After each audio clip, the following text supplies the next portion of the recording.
দেখবেন বাংলাদেশে আমাদের ক্রিকেটাররা যখন অন্য কোনো দেশের সাথে খেলে, অনেক সময় এমন হয় বল বাকি একটা, রান দরকার 6টা। বল বাকি কয়টা? পটুয়াখালী বুঝে নাই বোধহয়। বল বাকি কয়টা, রান দরকার। আপনি দেখবেন ক্যামেরাম্যান তখন গ্যালারিতে খালি দেখায় দর্শকদের যে কি অস্থিরতা। হিপ হপ স্টাইলের মেয়েটা, যে মেয়েটার ওড়না এতক্ষণ ছিল গলা, এতক্ষণ কই ছিল, ওই মেয়েটা দেখবেন ওড়নাটা টেনে মাথায় দিয়ে এরকম মুনাজাত ধরতেছে, আল্লাহ আল্লাহ, একটা ছক্কা, আল্লাহ আল্লাহ, আমার লাল সবুজের পতাকারে তুমি অপমানিত কইরো না আল্লাহ, ইন্ডিয়ার সাথে আমাদের খেলা, আল্লাহ আল্লাহ, একটা ছক্কা, একটা একটা।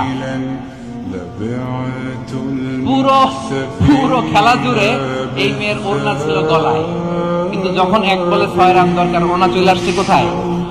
মাথায়। আবার মুনাজাত আছে না নাই? ঠিকই বাংলাদেশের দামাল ছেলে এমন এক শট মারলো,